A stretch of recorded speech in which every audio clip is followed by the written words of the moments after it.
What if every time you checked your phone, your brain was doing exactly what a slot machine is designed to make you do? Pull, wait, reward, pull again. You're not weak. You're not lazy. You're just human, and your brain is being hacked. Hey, welcome back. Today, we're talking about one of the most misunderstood forces controlling your daily life, dopamine. And by the end of this video, you'll understand why you can't stop scrolling, why that second slice of pizza feels necessary, and why finishing a Netflix episode always leads to starting another one. Dopamine is often called the pleasure chemical, but that's not actually accurate. Dopamine isn't about pleasure, it's about anticipation. It's the feeling of wanting, not the feeling of having.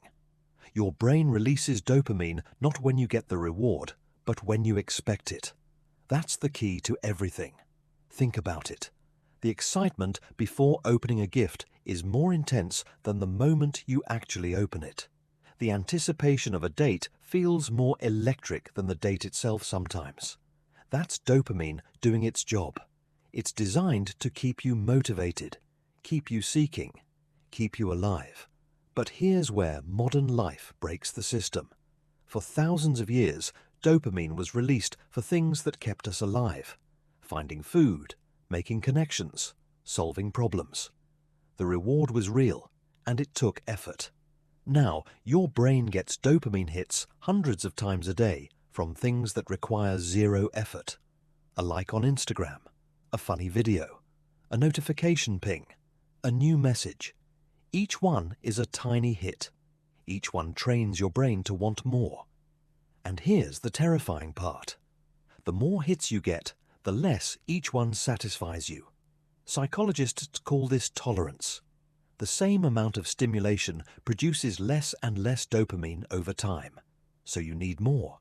You scroll faster. You eat more. You watch another episode. Not because you're enjoying it, because your baseline has shifted, and normal life now feels boring and empty by comparison.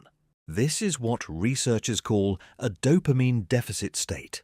Your brain has recalibrated itself to expect constant stimulation. So when nothing is happening, when you're just sitting quietly, waiting, being still, it feels unbearable. That restlessness you feel when you forget your phone, that low-level anxiety when nothing is happening, that's not boredom. That's withdrawal. Your brain is literally craving its next hit. And the companies building your apps know exactly how this works. Infinite Scroll was designed so there's no natural stopping point. Variable rewards, sometimes a post gets likes, sometimes it doesn't, mimic slot machine psychology perfectly. Autoplay removes the moment of choice. Every single feature is engineered to keep your dopamine system locked in a loop. You are not using these apps. These apps are using you. So what can you actually do about it? The answer is something called a dopamine detox. And no, it doesn't mean never using your phone again.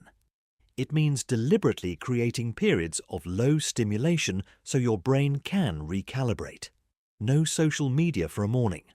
A walk without headphones. Eating a meal without a screen. Sitting with boredom for 10 minutes without reaching for your phone.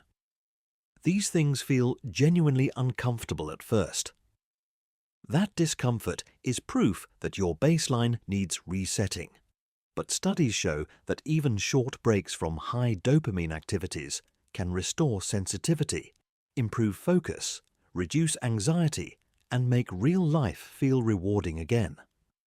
The goal isn't to eliminate dopamine, it's to earn it again.